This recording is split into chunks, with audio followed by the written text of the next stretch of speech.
Lo uhle uthi bayede nguwe Nkosi, nguwe wedwa udumisa uNkulunkulu wethu. Uyambabaza kakhulu. Uyena kuphela uNkulunkulu weqiniso, akekho omunye emhlabeni nasemazulwini.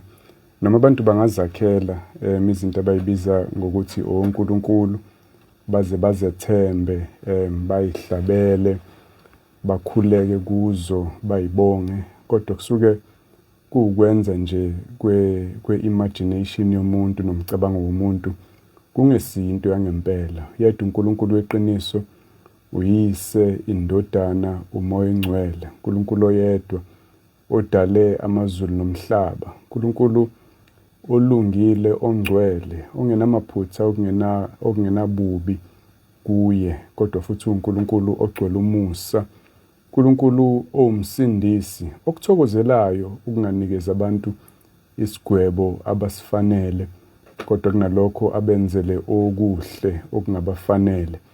Bheka nje usinikele indodana yakhe uKristu Jesu, wayithumela ukuthi izoba inhlawulo ngezono zethu emhlabeni, ukuze ngokufa kwayo ihlawulela amacala ethu, thina sikwazi ukuxolelwa, sikwazi ukubuyisana noNkulunkulu, singabe sisabhubha kodwa sibe nokuphila okuphakade ngenxa kaJesu. Sikubingelele ntambama, nguphakamani kaKhoza mina, uzozwa uthi ngihlele esigqikini sikamfundisi uNkosi osabambekile. Siyethemba ukuthi soba naye ngesonto elizayo. Siyakubingelela, siyambonga kakhulu uNkulunkulu ukuthi ukulungiselile namhlanje ukuthi ube khona, uzozwa izwi lakhe, uzoxoxisana nathi ngeindaba zezwi lakhe. Sound Doctrine Hub le uhlelo lwakho njalo ngesonto ntambama ngo-6 kuya ku-7 simbula izwi likaNkulunkulu.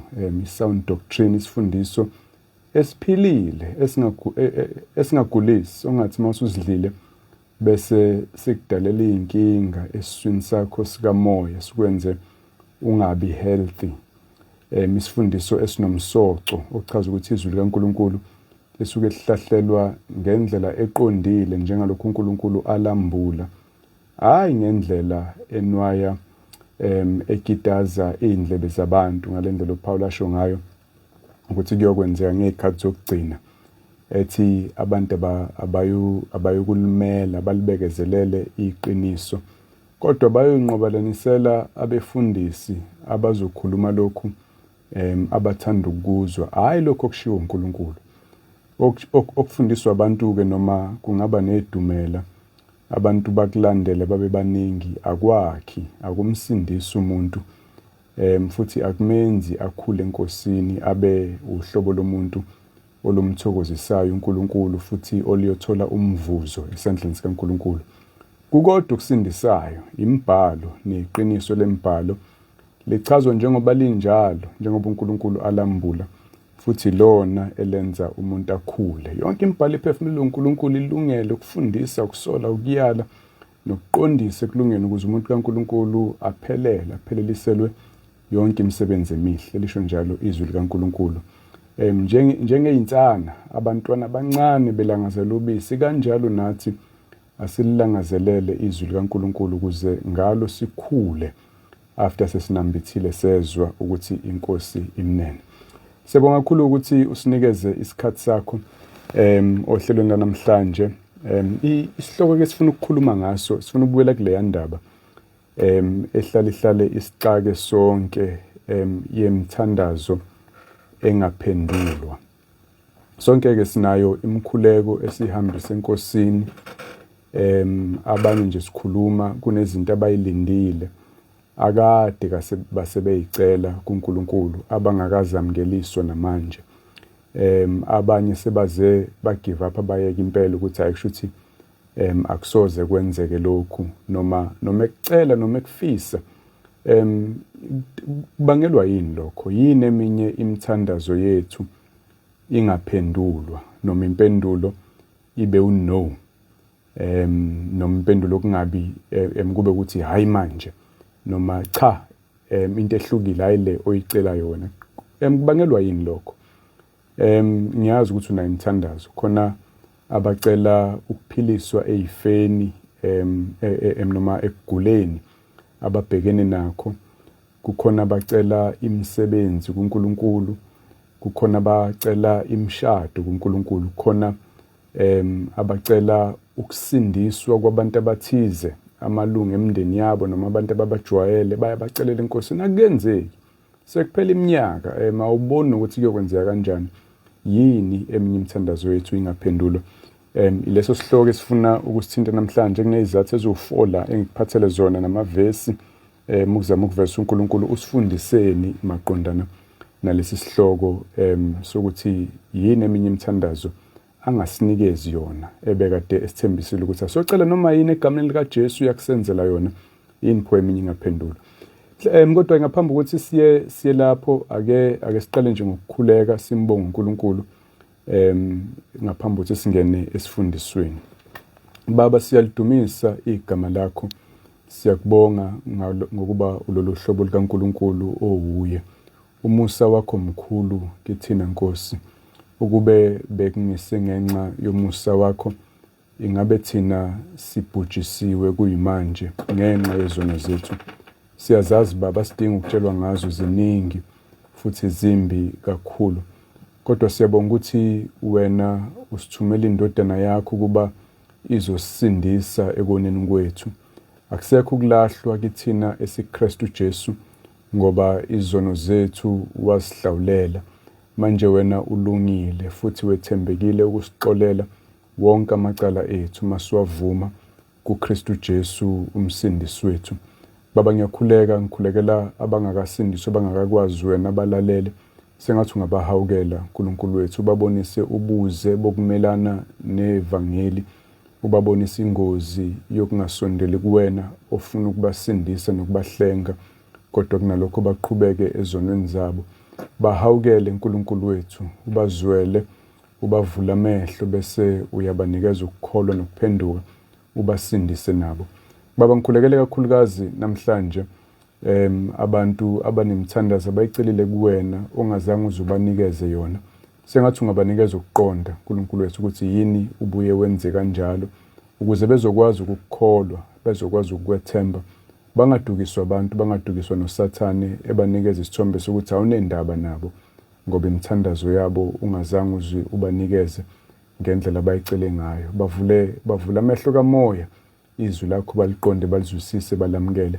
Siyakubonga kakhulu ngothando nomusa egameni likaJesu inkosi nomsindisi wethu. Amen.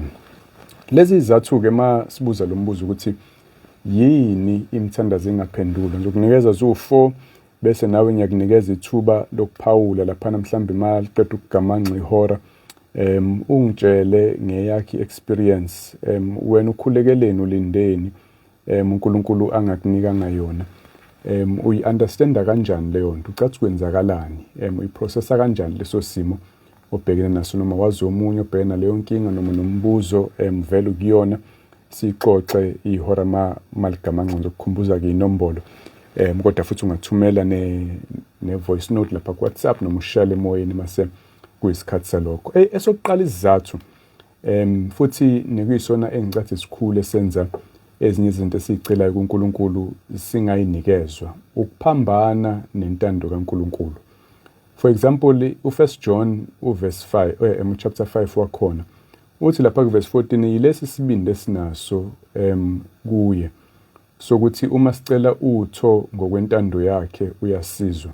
Uma sazi ukuthi uyasizwa noma sicelani, siyazi ukuthi sinakho esikucelileyo esicele kuye. Yilesi sibindi esinaso kuNkulunkulu wethu sokuthi uma sicela utho uyasizwa. Kodwa ngaphambi kokuthi asizwe kune-qualifier lapha, masicela utho ngokwentando yakhe uyasizwa.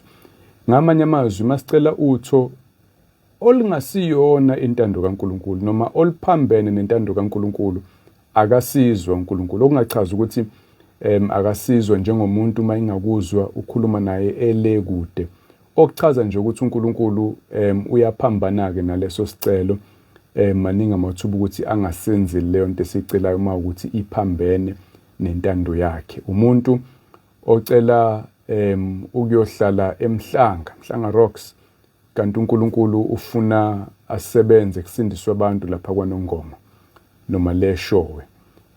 umuntu ofuna okuthize kuNkulunkulu kanti uNkulunkulu umbizele ngolunye uhlelo. Intando kaNkulunkulu iyaphambana nalento umuntu ayicelayo. Singaba nesibindi makuthi sicela ngokwentando yakhe, njengokuthi nje enye intando kaNkulunkulu eyambuliwe ukuthi bonke abayokhuleka egameni lenkosi bayakusindiswa. Lokho singaba negaranti, sine-sure ukuthi masikhuleka sicela insindiso na kanjani siyoyinikezwa uNkulunkulu ngoba usambulele already ukuthi intando yakhe. Zikhona kodwa izinto uNkulunkulu angasambulelanga zona esingenaso isiqiniseko sokuthi uNkulunkulu uyafuna sibe nazo noma cha. Lezo zinto-ke siyayicela, hayi ukuthi asiyiceli, kodwa ufawulindele ukuthi kungenzeka phela mhlambe kanti ucela into uNkulunkulu angekho ey'nhlelweni zokuthi wena ube nayo bese-ke kwenzeka ungayitholi leyo nto. Mhlawumbe nanesikhathi, isikhathi wena oyifuna ngayo into siyaphambana nesikhathi uNkulunkulu ahlele ukuthi ube nayo ngaso, bese-ke uNkulunkulu engakunikezi ngaleso sikhathi. So-ke this is the first reason eyenza imikhuleko eminingi esiyikhulekayo ingaphendulwa, ukuphambana nentando kaNkulunkulu. Esinye isibonelo salento esisibona ezweni kaNkulunkulu ile yandaba kaPawule neva enyameni ku-2 Corinthians chapter 12. Uthi lapha kuverse 7, ngakho-ke ukuze ngingayiphakamisi kakhulu nganikwa iva emzimbeni ukuba ingilosi kaSathane ingimukule, funa ngiyiphakamise kakhulu. Mayelana nalokho ngayinxusa inkosi amahlandla amathathu ukuba ilisuse kimi, kodwa yathi kimi, umusa wami ukwanele ngokuba amandla ami ayapheleliswa ebuthakathakeni. Ngakho-ke kunalokho ngiyakujabulela ukuyigabisa ngobuthakathaka bami ukuze amandla kaKristu ahlale phezu kwami. Ngalokho ngiyathokoza ebuthakathakeni bami, ekwedelelweni, ebunzimeni, ekuhlushweni nasebunzimeni bonke ngenxa kaKristu, ngokuba uma ngibuthakathaka kulapho-ke nginamandla khona. Phawule kunento emhlukumezayo, uyibiza ngengilosi kaSathane eyathunyelwa kuyena ukuthi izomukula ngathi imshaya ngesibhakela. Chaza ukuthi khona ubuhlungu obukhona empilweni yakhe, noma singanikezwa ama-details, kodwa ibuhlungu lento ungayifanisa neva mahleli la enyameni yakho, iyashoshozela impela. Whether ubuhlungu babo physical ngobuhlungu obusemoyeni, kodwa kwakukhona ubuhlungu abhekene. Uyamcela uNkulunkulu 3 times ukuthi akususe. uNkulunkulu uthi no Phawula, abuze ukususwa lobuhlungu buwena ngoba amandla ami ayapheleliswa ngesikhathi wena ubuthakathaka. Futhi siyatshelwa ngaphezulu ukuthi kuverse 7 ubuhlungu babobo ukuthi uPawule angangeni esilingweni sokuyiphakamisa ngenxa yobuningi bezambulo uNkulunkulu ayimambulela zona. Wazwamisa ngisho ezulwini, wayobona izulu uPawule, uthi wabona izinto angavumeleki nokukhuluma ngazo. Ukuze angayiphakamisika ayibone iyi-super apostle, ayibone engcono kunabo bonke abanye abantu abakholwayo, uNkulunkulu wamthobisa ngobuhlungu.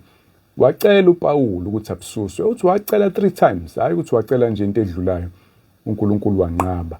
Ngobani? Ngoba lento ayicelayo uPawule iphambene nentando kaNkulunkulu. Kuyintando kaNkulunkulu ukuthi athobeke, futhi athobeke ngokuhlukumezeka nokuhlupheka.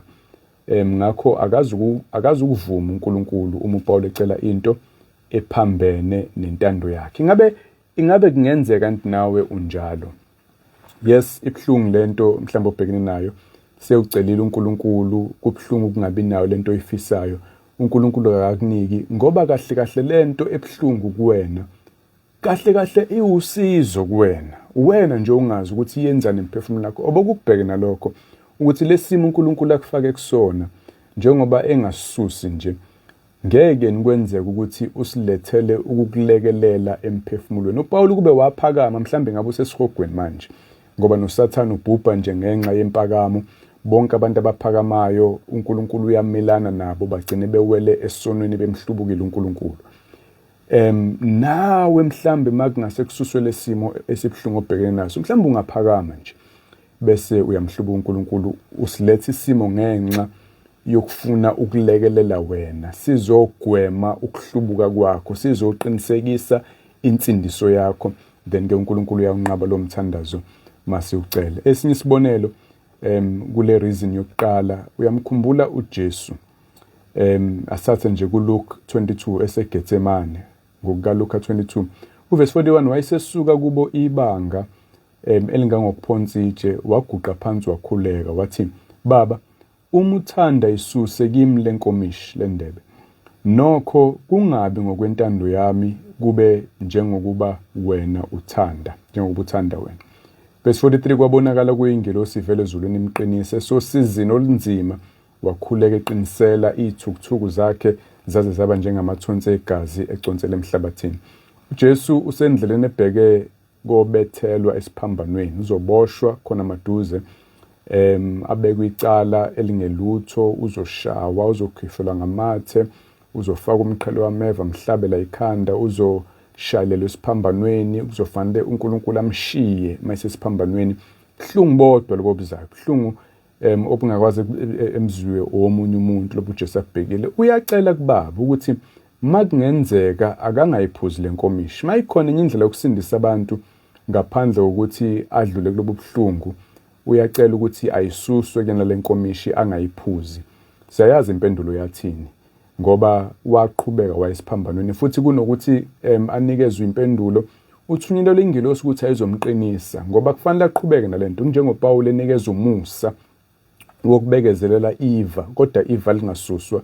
noJesu imbala wathi mayecela kubaba ukuthi inkomishi ayisuswe, angayiphuzi, inkomishi yokuhlukumezeka esiphambanweni, akuzange kuvunywe. Kunalokho wanikezwa ingelosi ukuthi izomqinisa, imise isibindi khona ezoqhubeka nalento.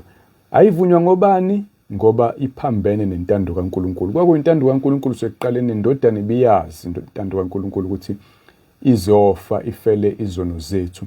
Ngakho nasi izathu sokuqala nje bathandwa, uma sicela izinto eziningi asinazo ngoba ziphambene nentando kaNkulunkulu, akuchazi ukuthi ziyisono. Kuchaza nje ukuthi uNkulunkulu unezinye iy'nhlelo kaNkulunkulu ezihleze zingcono kunezethu.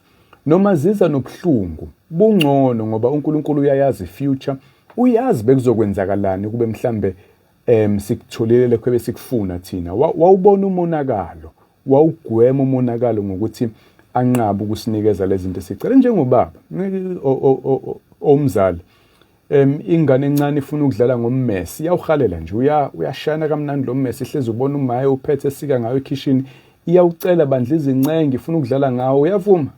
No, uyanqaba umzali ngoba wena wazi kangcono ukuthi kuzokwenzakalani uma ingane ingasidlale ngommese. Kwabanye bethu lezi zinto esiyifisayo zinjengemmese, thina uNkulunkulu uyayibona emphefumulweni yethu. Mangase siyithole ukuthi thina sazi, kodwa bengasilimazi emphefumulweni yethu, uNkulunkulu bese eyanqaba. Intando kaNkulunkulu ingcono kuneyethu. Asokukhumbula lokho ma enqaba nemkhuleko wethu. Reason number 2, yindaba imkhuleko eminye ingaphendulwa, siphendula lo mbuzo lo. Reason number 2, sometimes izizathu esicela ngaso asilunganga kuNkulunkulu. Siyayibona kuJakobe leyo chapter 4 verse 3. Niyacela kodwa namkeliswa ngokuba nicela kabi ukuze nikusaphaze ey'nkanukweni zenu. Ezinye izinto siyayicela, yebo, uNkulunkulu angasinikezi, usho njalo uJakobe, anamkeliswa ngokuba sicela kabi ngenhloso yokuthi siyisaphaze ey'nkanukweni zethu, okuchaza ukusebenzisa lento esicela kuNkulunkulu mase siyitholile, ukwenza umathanda ngazo ophambene nentando kaNkulunkulu umathanda. For example nje, abanye bayaye bacele imisebenzi uNkulunkulu, babe faithful kuNkulunkulu, babe faithful ey'nkonzweni, bamsebenzela uNkulunkulu, beyifisa le misebenzi ingakabi khona, bakhulekiswe ibandla, mhla bayithola bashaye bachithe, phinde ubabone ngenxa yomsebenzi awamkelile umuntu. uNkulunkulu uyayibona leyo nto ingakenzeki. Uyazi ukuthi ucela into ngenxa ukuthi ufuna ukoshayina ngayo phambi kwabanye abantu, ufeze iy'nkanuko zakho zokugabisa, noma wenze nje okunye okuba. Ngisho ukuthi umuntu ofuna umsebenzi usuke esho njalo, ngenza isibonelo nje, kodwa uNkulunkulu uyayibona inhliziyo ukuthi ihloseni, bese okunye angasiniki khona ngoba siney'nhloso ezimbi. Ma ubona umthandazo wakho ungaphendulwa, awulunuke nalelo khwapha lelo ukuthi vele uhloseni ngalento uyicela enkosini, uyicela ngobani, thini inhloso zakho. Ingabe unenhloso yokuthi lento ikusize ekukhonzeni uNkulunkulu kangcono, ikusondeze kakhulu kuyena kunakuqala, noma enye inhloso nje, esinye isifiso, enye inkanuko nje, enye desire wena onayo ngalento uyicela. Number 3, siphendula umbuzo ukuthi yini imithandazo eminye ingaphendulwa. Number 3, idiscipline kaNkulunkulu kubantu abangafuni ukuphenduka ezonweni ezithize. Kuyenza uNkulunkulu angawuphendula umthandazo ngoba khona vele ophambene naye ngakho uNkulunkulu ongafuni ukulungisa wena. Ufuna umsebenzi uNkulunkulu njenge-ATM, awunandaba ne-ATM, akho miyalo ye-ATM ozoyigcina, kodwa mawushaye ifake ikhadi ushaye i-pin code fanele ikukhiphele imali ATM. Umbona kanjalo uNkulunkulu, kanti kanjalo uNkulunkulu unemiyalo okuzothi mawugoloza wena ukuyigcina bese naye eyagodlela umusa wakhe ezintweni. Isibonelo, Izaga 28 verse 9, ofulathelisa indlebe yakhe ekulaleleni umthetho nomkhuleko wakhe uyisinengiso. Mawuyifulathelisa indlebe yakho ekulaleleni izwi likaNkulunkulu nezinto uNkulunkulu akuyala ngazo, nawe umkhuleko wakho kuNkulunkulu uyisinengiso. Uyamagina umntwana ochwensayo, uyeyisa, akalaleli inhlobo, uyakudelela, kodwa mezimanga ngicela ukuthi, baba ngicela ukuthi, uyabona kwakhona ukucela kwakhe kuyakucasula.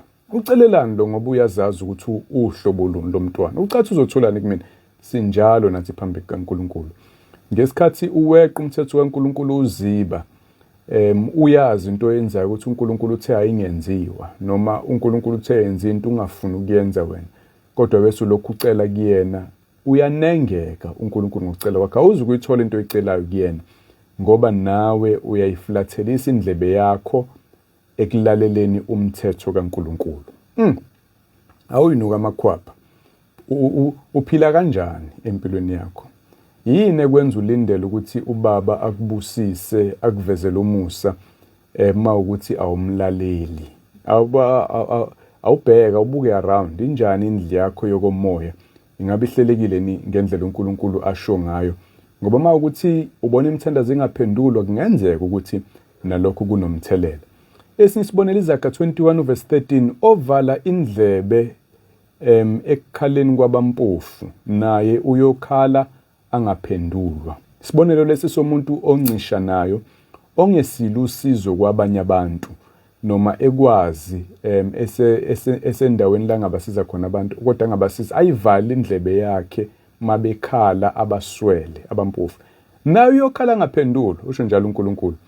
Uma uyabona lento idiscipline kaNkulunkulu, uphanisha umntwana wakhe ongasile usizo kwabanye abantu ngokuthi naye angamlekeleli mayekhala. Iphathi yediscipline kaNkulunkulu zibhekeke nawe ukuthi njengoba ulithanda usizo likaNkulunkulu uzulicele, ngabe wena uyabasiza yini abanye abantu noma uyayivale yakhe indlebe uma abanye bedinga usizo kuwena? U-First Peter, uzomkhumbula u-First Peter mayikhuluma namadoda lapha ku-chapter 3 verse 7, kanjalo nani madoda hlalani nabafazi benu niqonde ukuthi owesifazane unjengesitsha esibuthakathaka.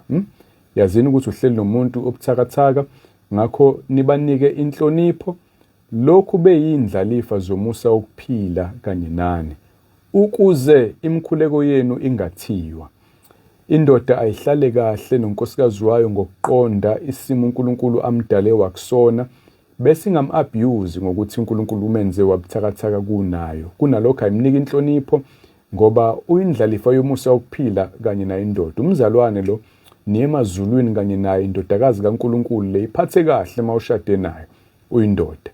Uthi ukuze imikhuleko yenu ingathiwa, ngame amazwi ungamphathi kahle unkosikazi wakho, ungahlala naye ngokuqonda, ungamnikeza inhlonipho, ungamphathi njengomuntu oyindlalifa kanye nawe, iyathiyeka imithandazo yakho. Ngamanye amazwi uNkulunkulu akazi ukuyilalela noma uNkulunkulu akazi ukukunikeza lokhu okucelayo mawuyindoda emhlukumezayo unkosikazi. And ngicatha kusithi just unkosikazi la, nabanye abantu baya-apply, indoda enendluzula, enolaka noma umuntu wesifazane nje ongayiphethe kahle kwabanye abantu, uNkulunkulu uyaphindisela kumuntu ohlukumeza abanye. Uyaphindisela uNkulunkulu ezinye zeindlela ukuthi imithandazo yakho nje ayizibe, angakunikezi lokho okucelayo. Now uyayi-understand-ka leyo nto ngoba umzali uyazi wenze njani enganeni ehlukumeza abanye abantwana khona la ekhaya. Akuyona ingane ozoshesha ukuyenza lezi zinto leyo mayenza kanjalo. So iphathi yediscipline kaNkulunkulu naleyo. Reason number 3 lo discipline kaNkulunkulu. Nansi enye uthi uma ucaphuna nje uMark ngokukaMark ivangeli chapter 11 uverse 25 uthi uma futhi nimi nikhuleka thethelelelani uma ninamagqubu nomunye ukuze noyihlo sezulwini anithethelele iphambeko zenu. Kepha uma nina ningathetheleli noyihlo sezulwini akayikunithethelele iphambeko zenu. Yanzimanyana ke le. Uyayizwa ukuthi thini? Uma ukhuleka kuNkulunkulu khona into oyicelayo kuNkulunkulu oqala uxolele, usho njalo uNkulunkulu. Xolela. Ngoba uma unamagqubu nabanye abantu kodwa wena ubucela uNkulunkulu akuxolele uthi akazi ukuxolela uNkulunkulu mangabaxolela abanye abantu. Uyazi umthandazo wakho wokucela uxolo awuphendulwa ngoba wena awubaxoleli abanye. uNkulunkulu uyakudisciplina. Uqondisa igwegwe la kuwena uNkulunkulu ukuthi amagqubu akawamkile. Ungacathi uzobamba igqubu kodwa bese ucela umusa wena kuNkulunkulu. Cha, ngobani? Ma ungakwazi wena ukunikeza abanye umusa ubaxolele ezintweni ezimba abazenzile kuwena, yini ekwenza ulindele ukuthi uNkulunkulu wena akuxolele kwezakho izono aza kwenzele okuhle? Bheka inhliziyo yakho. Masikulingana isicathulo usigqoke bese uyalungisa ngempela. Ma izwi loNkulunkulu liyisibuko, makhona okubonayo okuphambene nentando kaNkulunkulu bese uyakulungisa ngoba yizizathu lezi ngokwezwi loNkulunkulu ezenza imithandazo ingaphenduli. Nathi sokugcina ngaphambi ukuthi ngithathe olwakho ucingo, uyayazi ke number yethu studio 08611010 ne-WhatsApp number 073 709 1991. Usithumelele i-voice note yakho siza ukuthi wena uyayazi lento engikhuluma ngayo. Ngabe ukhona nomthandazo wakho ongaphenduli, uyazi ukuthi sithini izathu noma khona icategory lezi engibala efitha kuyona uke wafundana ngalento, wazini ngalezinto. Kodwa nasi izathu sokugcina. Sometimes ayiphendulwa imithandazo yethu ngenxa yokuthi asinakho ukukholwa kuNkulunkulu.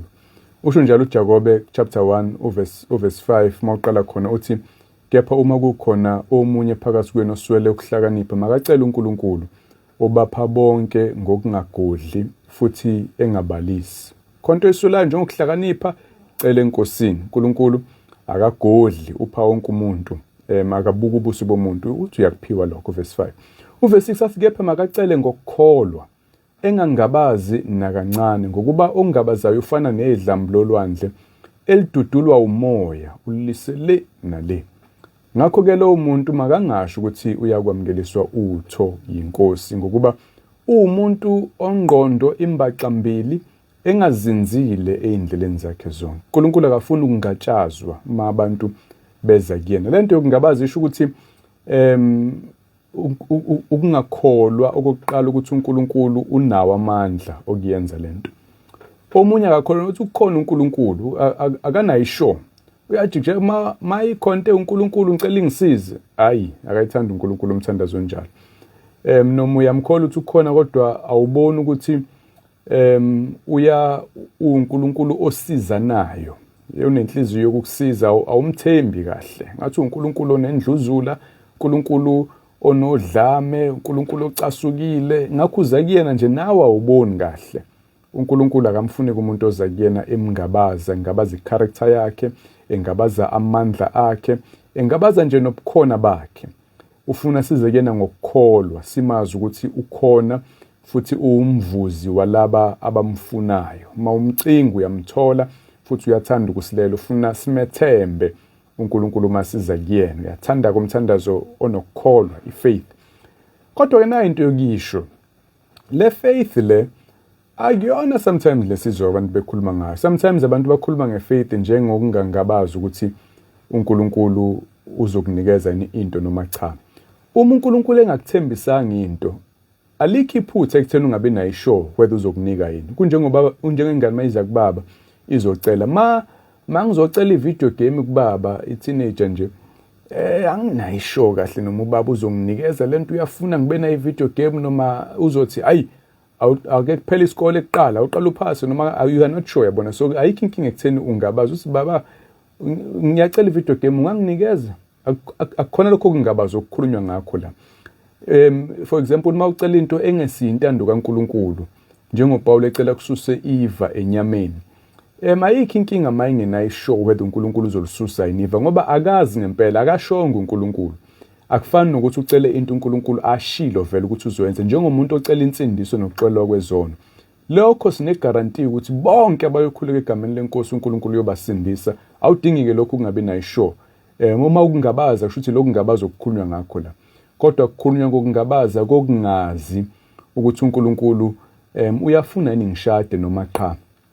uNkulunkulu uyafuna yini ngiphile kulesifo noma sekuyiyona ndlela le azongithatha ngayo angise emazulwini. Ayikho inkinga ukungabi nayisho ngalezo zinto bese uyacela kodwa ungazi noma uNkulunkulu uzoyenza yini. Akukhulunywa ngalokho, ukukhulunywa ngokungabaza i-character kaNkulunkulu, ukungabaza uthando likaNkulunkulu, ukungabaza amandla kaNkulunkulu. Ungabe ungabaza uyakwazi ukwenza konke nokungenzeki kubantu kuyena kuyenzeka, yize noma kungabe kuthiwa ke akusiyintando yakhe ukuthi asenzele khona, kodwa singabomngabaza kulezo zinto uNkulunkulu.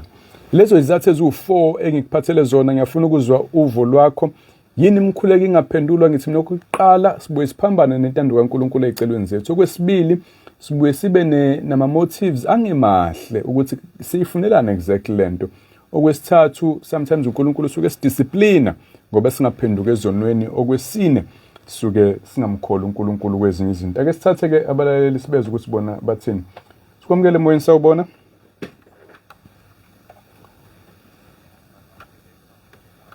Ube yakho namhlanje kodwa siyabingelela igama lika Jesu Kristu. Amen. Baba myeni uthini uvo lwakho?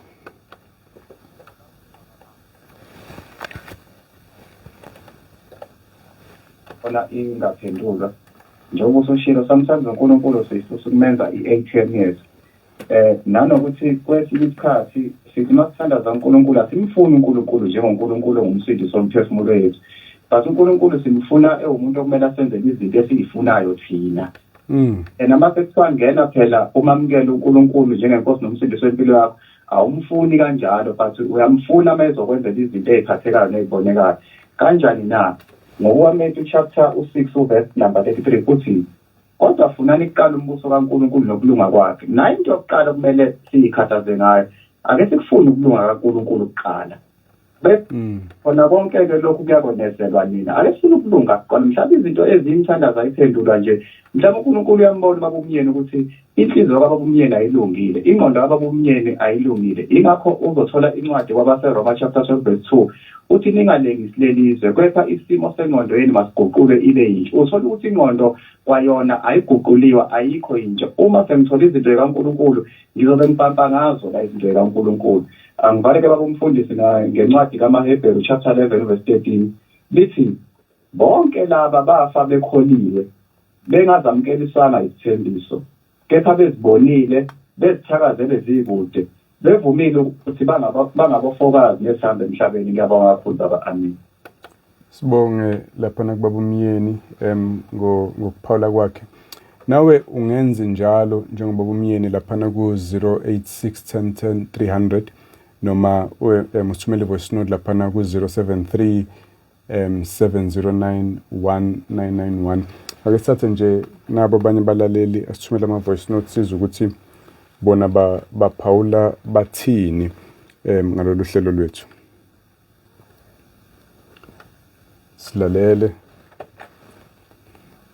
Umala ukuthi uNkulunkulu mayisuke engaphenduli kulokho, ngingathi mhlambe uNkulunkulu uyaphendula ukuthi akaphenduli ngalesikhathi ofuna ngaso wena ukuthi akuphendule ngaso. Ngoba la ku Romans 8 verse 8 uthi the pain that you feel right now will not be compared to the joy that is coming. uNkulunkulu mayisuke engakuphenduli usuke sakufaka kwi-test efuna ukubona ukuthi umkholwa kangakanani nokuthi umthanda kangakanani. Ngoba mayezothi mangabe uzothi uyathandaza bese akuphendula ngaleso sikhathi uzoqhela kuye uNkulunkulu ngoba usuke ungakabi sesimeni sokuthi ukwazi ukuyithola leyo nto ngaleso sikhathi. Usuke ezokunika kodwa usuke sabona ukuthi awukakayilungeli ukuthi uyithole ngaleso sikhathi. Ngiyabonga. Usho njalo usisiboni Khumalo uthi suke ngakashaya isikhathi. Ngiyakuzwa sisiboni kodwa angazi noma kuhleze kunjalo zonke izikhathi yini. Siyazi ukuthi kukhona izinto uNkulunkulu agcina nje engasinikanga zona njengoPaul hayi ukuthi kwakungakabe isikhathi ukuthi Eva sukwathiwa njalo izukususwa Eva period. uJesu kwakufanele wacela ukuthi inkomishi angayiphuzi angayi ekuhluphekeni kodwa wagcineyile nje so lo mthandazo wagcina ungaphendula ngayo isikhathi kodwa uqinisile zikhona izinto esigcina siyibona zingenzeki kanti kusayi issue yesikhathi bese ngokufika kwesikhathi ziyenzeka kodwa sometimes nezinye azenzeki ngoba nje uNkulunkulu akahlosile samukele nangomunye sikwamukele moyeni sawubona Sambona mfundisi wami intambama egameni likaJesu. Baba Majola.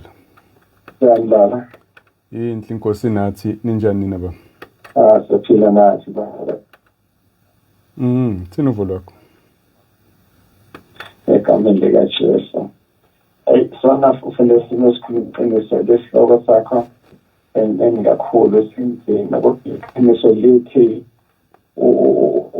uma uNkulunkulu mawucala manje ubonge manje lokho ukuthi selokwana ekulindi isikhathi sakhe uNkulunkulu azokunika ngaso phambili ukuthi omunye uphela imoti kodwa uNkulunkulu bese kuzomnika isikhathi ese-right ngeke amandla angaka-right ezinye izinto lezo uNkulunkulu akabuki nje athi wona ngabuka ngifuna manje yabona uNkulunkulu uthi ngamnika lo muntu lento uzokhohlwa yimina khohlwe nokungikhonza bese awuthi kancane aqala iqiniso eqala avuthe eqala mhlambe ngokomqondo umuntu esazi kahle ngeke nje uthi mhlambe ukuthi hayi ucela imoto mhlambe ke emiliyoni cabanga uNkulunkulu uzomnabulula ngoba kunika fanele ukhule eqala ebese uNkulunkulu azi ukuthi uma ngimnika lo muntu ngalesi sikhathi uzongikhonza ngidumisa angibonke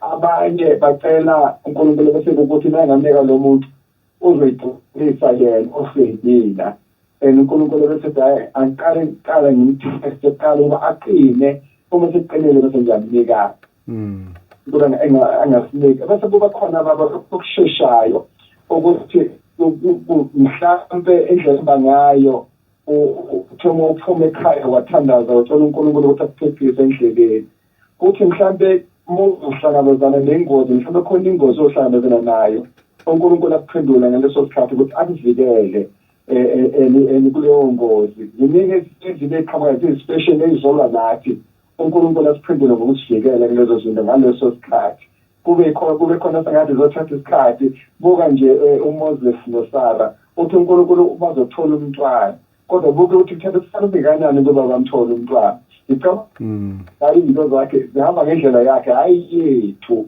siyabonga kakhulu baba uNkulunkulu akubusise nabalaleli egameni likaJesu thule sina kubaba Nkosi lapho ekhona egameni likaJesu amen. Amen. Sibonga kakhulu baba Majola yazi nomfundisi ulalele siyanibona nani laphana ku Facebook ngibona uZanele Mazethe Mbulazi sanibona ngilalele njengenjwayelo siyanibona laphana sanelisiwe Nqweniso Njokweni uyancoma amaqiniso akhulunywayo simbona noma Mkhayelihle Mthimkhulu amen mfundisi siyabingelela silalele imfundiso eyiphilayo setha part Duma powerful sermon usho njalo uzolibanza sibiya amen mfundisi studio sikhona silalele siyabona nabanye laphana ke sizwe nangomunye ukuthi yena uthini la ku voice note ngelele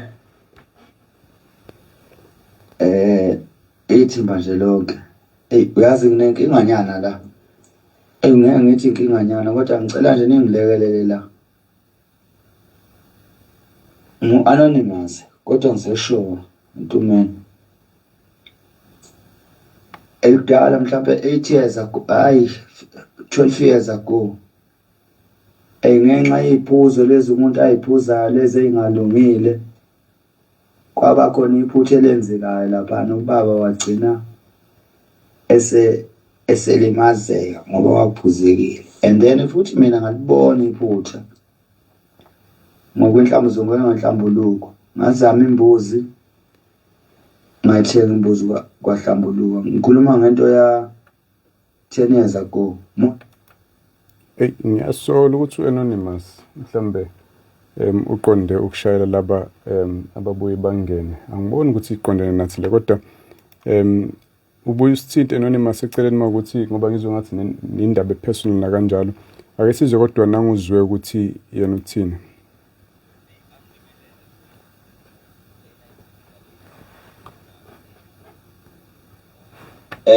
Uzwela kenene la esho saniteli. Angeke ngande kakhulu babukho ukhoza. Uyabona ngizovele nje ngiye lapha ya. uNkulunkulu uyasixwayisa lapha encwadini yakhe kaIsaiah 59 verse 1. Ngizovele nje ngibeke ngokuthi uthi indlebe yakhe ayifinyeziwe ukuzwa imikhuleko yethu. Kepha iphambeko zethu izona ezigcina idala ukuthi kube sengathi uNkulunkulu akayiphenduli imikhuleko yethu. Kuyavela konke lapha encwadini ukuthi izandla zethu abanye bethu sibe singabazalwane kodwa uthola ukuthi izinto ubona engahambi kahle uthi uNkulunkulu uyadileya bese usuyihambela uye kubantu mhlawumbe abazokusiza ngendlela yabo. Kuyavela futhi lapha ukuthi imlomo yethu ibuye ihlebe iqamba amanga sikhuluma kubi ngabanye abantu. Kuyavela futhi lapha ukuthi sibuye thina sibophane. Uthola ukuthi umuntu ungakwazi ukubuyisana naye kodwa nje uvela ugijime uyombopha ngento ubungakwazi ukuthi uxoxisane naye. So kahle la sibuye sivimbe thina abanye bethu ukuthi izinto zethu singayitholi enkosini. uIsaiah 59 verse 1 impela uyayiveza indaba nawo laphana. Ngiyabonga kakhulu nje. Ibalekile le ndaba bazalwane. Siyabonga uzwe lakhe nena la isho sanitini. Sibonge izwi lakhe. Ake sathe nangomunye. Sikwamukele emoyeni siyabona. Ayibonge inkosi mani njani? Lamkhathini njani? Inhle inkosi nathi. Lithini uvo lwakho namhlanje? Siyayibonga le ndaba enikhuluma ngayo. Izindlela zikaNkulunkulu singeke siziqonde singabantu. Kodwa-ke zikhona ezinye izinto uNkulunkulu akasivezele zona. Noma-ke phela kithina zingamukeleki kalula ngoba singabantu. Le nto enikhuluma ngayo zothu izinto engiyibhekayo. Ukhulume kahle uma ukhuluma ngendaba kaPhawuli ukuthi wake wacela ukuthi kususiza kodwa uNkulunkulu wabona ukuthi naye kususa leliva lomuntu ngeke anamathele kuyena. Yeke lime ukuze ahlale kuyena. Enye futhi indaba engihlanganisa nale ndaba, khumbula indaba kaHana ukuthi uHana wayengamtholi umntwana enomnakwabo uPhenina wayemnyokoloza. Kodwa-ke uHana yayihlunga inhliziyo yakhe ngoba naye wayefuna ukuthola umntwana. Kodwa kuNkulunkulu oqonda zonke izinto thina esingayiqondi, uHana wakhuleka kwaze kwaba sesikhathini la u-Eli ethempelini edwe mama uyodakwa kuze kube nini. Umuntu kaNkulunkulu angidakiwe ngitholela umphefumulo wami kuNkulunkulu. uNkulunkulu uHana ekhulume izwi elamnyakazisa uNkulunkulu wabona ukuthi hayi sekuyisikhathi sokuthi lo muntu ngimnikeze lento ngoba uHana wayefuna umntwana, uNkulunkulu wayefuna umprofeti. Amen. uNkulunkulu wayeseqabene noEli, amadodana kaEli enza ukungcola endaweni yakhe efuna umprofeti. uHana mayethi uNkulunkulu mawungipha umntwana wesilisa ngiyonikela naye, uNkulunkulu kwaba kuhle lokho kuyena. Amen. Sikubambe malapho nxese kodwa ukuze sinikeze nabanye isikhathi. Ngiyakuzwa kodwa inamandla kakhulu isibone sikaHana. uNkulunkulu wagcina emnikile uHana umntwana njengalokhu ayecelile. Isibonelo leso sikaNkulunkulu eyidelay indaba kanti uzogcina eyenzile njengoba kadesho usisibone. Na siyanibona lapha ku Facebook siyabona ama comments uBuyibhengu, amen babukhoza. Ngiyabonga ngilalela impela ney'ndumiso ezinhle, kodwa nakho-ke la umuntu uyamxolela, kepha elokhu ekuneka, kepha uncenga inhliziyo ngaye, noku-avoida. Kumele kube njani? Ngicela ukukhuluma ngokuxolela umuntu, lamxolele nje ukuthi uJesu asobaxolela abafowethu. uPetru yabuza usikangaki, 7 times, uthi uJesu 70 times 70. Oxola ungabali, ngoba nawe ufuna uNkulunkulu akuxolele ngaleyo ndlela. Ngiyambona omunye lapha nasithumele i-message WhatsApp. Unjani bhuti, mina kade ngithandaza kodwa akangenzeli nowodwa umusa, ngicela umsebenzi nje kuphela. Kwabuhlungu lokho ukuthi uyawucela umsebenzi kodwa awukawutholi. I wonder if lezi zinto eziwu-4 engiyibalile khona yini la wena ofitha khona. Ingabe ngenze ukuthi kuphambene nentando kaNkulunkulu la ufuna ukusebenza khona lokho ukucelayo. Ngabe kungenzeka ukuthi ama-motives akho awamahle ngawona umsebenzi lo. Ngenzeka ukuthi khona izinto ongaphenduki kuzona eziphambene nentando kaNkulunkulu endlela ophila ngayo, ngakho uNkulunkulu mhlambe idiscipline. Kungenzeka ukuthi mhlambe ucela ngokumngabaza uNkulunkulu, noma kungenzeka ukuthi okunye yini lokho okukuhluphayo. Uthi Munhlanhla Mzimela, eish sasihle isihloko lapha kuFacebook, nami hlezi ngithi mhlambe mhla ngabamba i-jackpot ngomkholwa umdali, like the story of Abraham. Walinda from the age of 75 waze wamthola at 99 years umntwana. Umdali wayene-purpose ngaye, and uJob after years ehlupheka kwi-last chapter of Job 42 uverse 10 uyabusiseka sekuphindaphindiwe. Amen. Azi noma uNkulunkulu uyayithanda ne-gambling, abambisa abantu ama-jackpots, akukohle ukugembula. uNkulunkulu umisa ukuthi wonke umuntu adle ngokusebenza, hayi ngokuzama inhlanhla afake imali lapho. Kodwa ngiyathemba ukuthi ubuyidlalela ngendaba ye-jackpot, ngicathi uqonde nje ukuthi kuphendulwe imithandazo, kukahleke makunjalo. Sibone nangukhetho kwaSayimani, uthi ngiyabingela befundisi bami, naze nayibeka kwacaca. Namhlanje ithini le?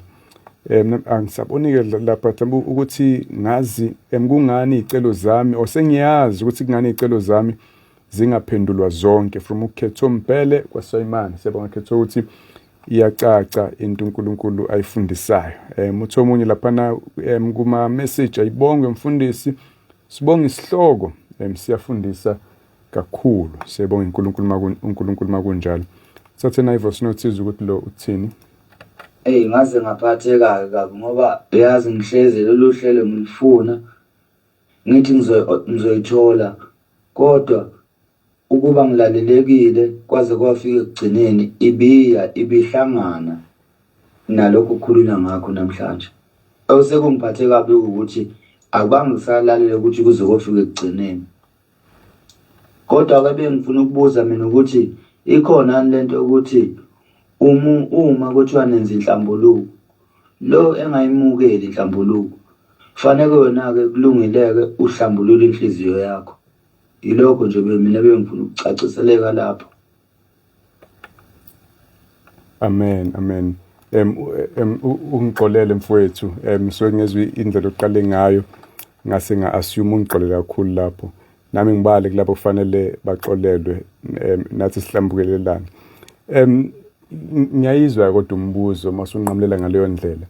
Cha, uNkulunkulu ufuna wena uzame ongakwenza ukuthi ubuyisane nomfowenu. Izwi kaNkulunkulu ukhuluma njalo, umfowenu enenxa nawe, noma ngabe kuthiwa ububhizi uyohambisa umnikele ethempelini ushiye lapho uhambe uyolungisa indaba nomfowenu.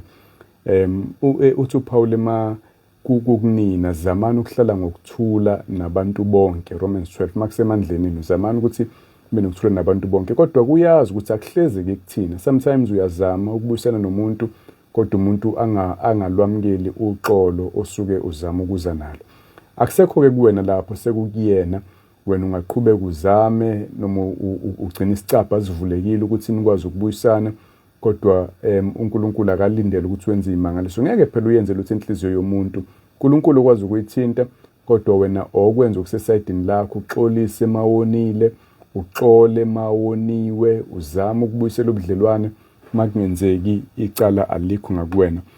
Ungixole kakhulu ngokungalali kuze kube sekugcineni njengoba usho. Ngiyethemba sizakala lapha. Uthi omunye la kuma-message, amen bafundisi bami, ngilalele, ngiyafunda futhi ngiyasizakala kakhulu ngamaqiniso endiwezwayo. Enkosi kakhulu. Amen bafundisi, ngathi uNkulunkulu engasisiza siqonde okuyintando yakhe, because far too often simosha isikhathi eside sikhulekela izinto okungesizo ezethu ngesikhathi engabe senza lokho asidalele khona. Sibone sekuhambe isikhathi ukuthi ngabe kade saphila okuyintando, kodwa sasibhizi sinaka iminako yezwe. Sesiduduzwa ukwazi ukuthi unamacebo amahle ngathi akhuluma ngawo kuJeremiah 29 verse 11. Tholeni sithole eGroundville eStenga. Siyabonga kakhulu Tholeni, iqinisa impela lelo. Siyasimosha isikhathi sinaka izinto uNkulunkulu angayihlelelanga thina engabe senza intando yakhe. Asicinge siyazi intando yakhe ngeimpilo zethu.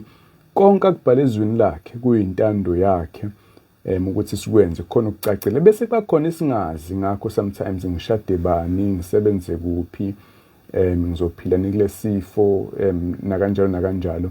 Bese lapho simlandela ngokukholwa nokwamukela nokuthobeka ngokuthi uNkulunkulu wenze njani masicela.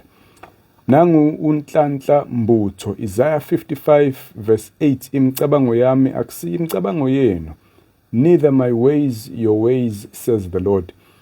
Asicabange njengaye bakwethu, sicabanga okunye, acabange okunye, kuthiwe kodwa besengcono, but sizwe kuthiwa amsekho.